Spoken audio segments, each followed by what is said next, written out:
지금 이 집중 분석을 듣고 계신 당신, 혹시 이사할 때 버리지도 못하고 들고 가기엔 벅찬 물건 때문에 골치 아팠던 적 있으신가요?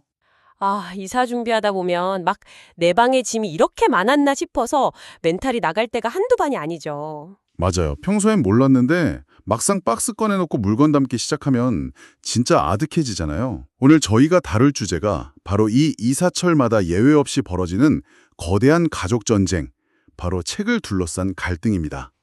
책.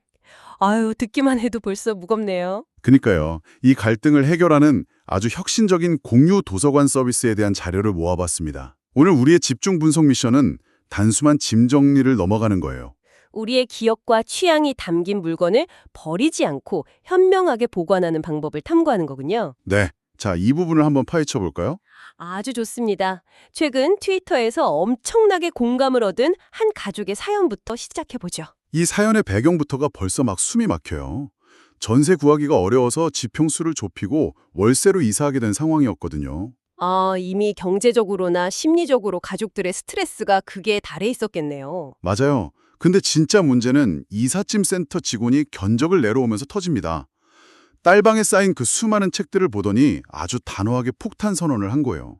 어떤 선언이었죠? 사모님, 이 정도 책이면 별도 예산이 붙습니다. 책 포장하는 사람을 한 명 더 붙여야 합니다. 이렇게요. 와, 집 좁혀서 월세로 가는 판국에 추가 인건비라니 이게 진짜 불난집에 부채질을 한 거네요. 그러니까 엄마가 완전히 폭발해버리신 거죠. 곧바로 회사에서 막 일하고 있는 딸한테 전화를 거집니다. 딸은 진짜 영문도 모르고 받았을 텐데. 네, 전화 받자마자 엄마가 내가 평소에 책 좀 치우라고 했지? 하고 불호령을 내리신 거예요. 방황해서 무슨 일이냐고 물으니까 네 방 책 때문에 이사 비용이 사람 한 몫으로 더 나오잖아. 이러시고요. 야, 직장에서 일하다가 갑자기 그런 전화 받으면 진짜 일도 손에 안 잡히고 너무 당황스럽죠. 결국 딸이 이삿짐 직원하고 직접 통화를 해서 상황 파악에 나섭니다. 여기서 우리가 이 상황을 전문가의 시선으로 좀 분석해 볼 필요가 있습니다. 흔히들 책을 그냥 종이 뭉치라고 생각하잖아요. 네, 저도 약간 그렇게 생각했어요. 그냥 빈 박스에 와르르 쓸어 담고 테이프 붙이면 끝나는 거 아닌가? 왜 굳이 사람을 더 써야 하나 싶었거든요. 그게 이삿짐 센터 입장에서는 전혀 그렇지가 않습니다. 책은 아주 고된 노동력이 집약적으로 투입되어야 하는 특수 화물이에요. 아, 쓸어 담을 수가 없는 건가요? 그럼요. 와르르 담으면 모서리가 다 찍히고 상하니까 박스 크게 맞춰서 차곡차곡 막 테트리스 하듯이 밀도 있게 포장을 해야 하거든요. 아, 책이 상하면 안 되니까. 네, 게다가 책이 꽉 찬 박스는 상상을 초월하게 무겁습니다. 그걸 일일이 들어서 트럭에 싣고 또 새집에 가서 풀고 책장에 다시 순서대로 꽂아야 하잖아요. 듣고 보니 그러네요. 꺼내고 묶고 옮기고 다시 꽂고. 자료에 보면 직원이 아주 뼈 있는 비유를 하죠. 사실상 부엌 그릇 포장하고 맘먹는 수준의 노동량이라고요. 성인 한 사람의 온전한 하루치 노동이라는 겁니다. 와, 부엌에서 유리그릇 복보기로 싸는 거랑 맞먹는다니까 확 와닿네요. 딸도 그 설명을 듣고 나니까 어느 정도 수긍을 했대요.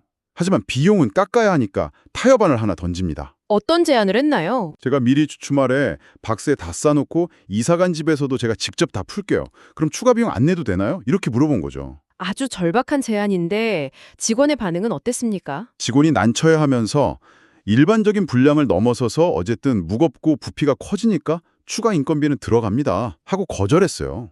아, 짐의 절대적인 양 자체가 문제였던 거군요. 네, 그래서 딸이 다시 엄마한테 전화를 해서 상황을 설명하는데 전화를 끊기 전에 엄마가 던진 결정적인 한마디가 있었어요. 뭐라고 하셨는데요? 집을 좁혀서 이사 가는데 저 책들 좀 어떻게 하면 안 되니? 이러신 거예요. 현실적인 압박감이 그대로 묻어나는 말이죠. 여기서 매력적인 포인트는요. 엄마 입장에서는 너무 당연한 요구인데 책을 좋아하는 사람에게 버려라 라는 말이 왜 그렇게 잔인하게 들리느냐 하는 겁니다. 맞아요. 저도 가끔 책장 정리하려고 섰다가 한 권도 못 버리고 박스만 만지작거린 적 많거든요. 그게 단순히 인쇄된 종이가 아니기 때문이죠.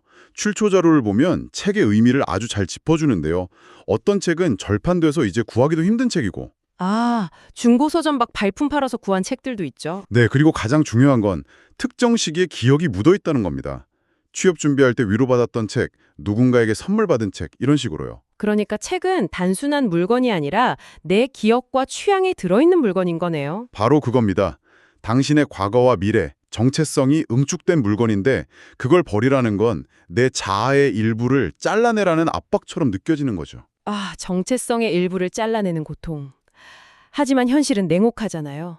집을 좁혀가야 하는 마당에 자, 여기서 정말 흥미로워지는 부분은요. 네, 드디어 그 해결책이 나오는군요. 맞습니다. 버릴 수도 없고 보관할 수도 없는 이 진퇴양난의 딜레마를 깨버린 혁신적인 서비스가 있습니다. 바로 국민도서관 책꽂이라는 곳이에요. 이름부터가 아주 독특하네요. 도서관과 책꽂이의 결합이라. 네, 이게 핵심 개념이 아주 기발합니다. 집에 산처럼 쌓인 책을 박스에 담아서 보내면 온라인 책장에 내 책들이 쫙 등록이 돼요. 일종의 클라우드 서비스 같은 거네요. 그렇죠. 그리고 내가 나중에 다시 그 책이 필요할 때 신청해서 빌려 읽을 수 있는 개인 도서 보관 겸 공유 도서관 서비스입니다. 아, 이 서비스의 스펙을 좀 자세히 들여다볼 필요가 있겠네요. 자료에 따르면 장소 규모가 무려 20만여 건에 달한다고 하죠? 네, 20만 권이요. 어마어마하죠. 대여 조건도 아주 넉넉해요. 한 번 대여할 때 15건까지 60일 동안 빌릴 수 있습니다. 전국 어디든 택배비만 내면 되고요. 근데 여기서 진짜 중요한 질문? 창고 공간을 차지하는데 왜 이용료가 그렇게 저렴할까요? 그게 내 책을 다른 사람들과 공유한다는 전제가 깔려있기 때문이에요. 맞습니다. 내 물리적 자산을 타인과 나누는 대가로 보관을 위한 물리적 공간을 얻는 아주 합리적인 물물교환 모델인 셈이죠. 보니까 이 서비스 창업하신 관장님 본인도 과거에 똑같이 책장 문제로 고생을 엄청 하셨더라고요. 역시 본인이 뼈저리게 겪어본 문제라 이런 가려운 곳을 긁어주는 서비스를 만드신 거군요. 근데 사실 저는 처음 이 자료 읽을 때 약간 미심쩍긴 했어요. 내 소중한 절판본에 남의 손때가 묻는 게 싫었거든요. 책 애호가라면 아주 당연한 반응입니다. 방어적이 될 수밖에 없죠. 하지만 이것을 더 큰 맥락과 연결해 보면요. 이 공간이 단순한 창고가 아니라 도서관이라는 점이 엄청난 차이를 만듭니다. 도서관이라서 다르다.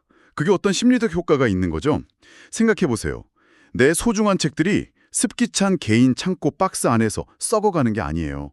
온도와 습도가 맞춰진 쾌적한 도서관 책꽂이에 제대로 꽂혀서 보관되는 겁니다. 아, 박스에 봉인된 게 아니라 누군가에게 읽히면서 책으로서의 생명력을 이어가는 거네요. 맞습니다. 내 취향이 방치되는 게 아니라 여전히 존중받고 가치 있게 다뤄진다는 사실.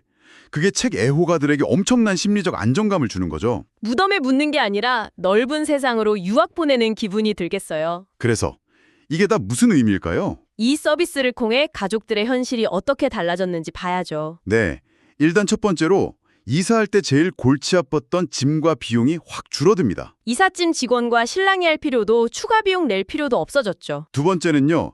집을 좁혀서 이사가는 우울한 상황인데도 역설적으로 내 방 공간은 엄청나게 넓어진다는 거예요. 숨통을 조이던 거대한 책장이 사라지니까 그 자리에 예쁜 의자를 놓거나 쉴 수 있는 여유가 생기는 겁니다. 그리고 가장 중요한 세 번째.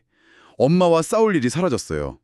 언젠가 다시 읽을 내 소중한 책들을 눈물 머금고 버리지 않아도 되고요. 완벽한 평화가 찾아온 거네요. 책을 좋아하는 사람에게 진정으로 필요했던 건 강압적인 버림이 아니었던 겁니다. 맞아요.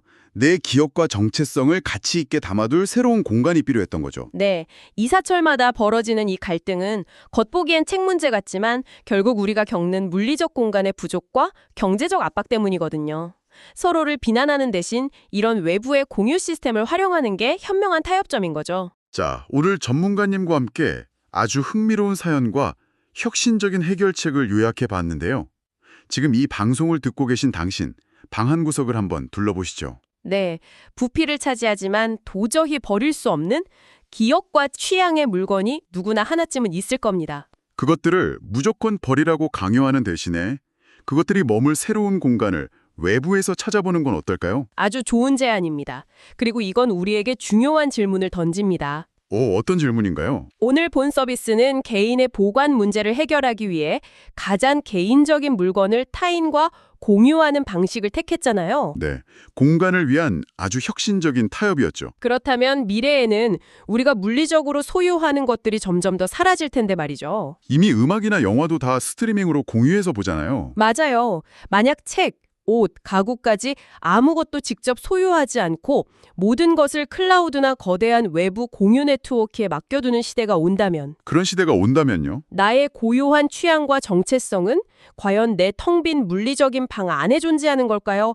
아니면 보이지 않는 거대한 공유 네트워크 어딘가를 떠돌게 되는 걸까요? 와, 소유가 사라진 시대에 내 정체성의 위치라니 진짜 머리를 띵하게 만드는 깊은 여운이 남는 질문이네요. 네, 청취자 여러분 스스로 한번 고민해 보시길 바랍니다. 오늘 저희가 나눈 이 대화가 여러분의 생각의 공간을 아주 밀도 있게 채워주었기를 바라면서 다음 시간에도 흥미로운 자료로 찾아오겠습니다.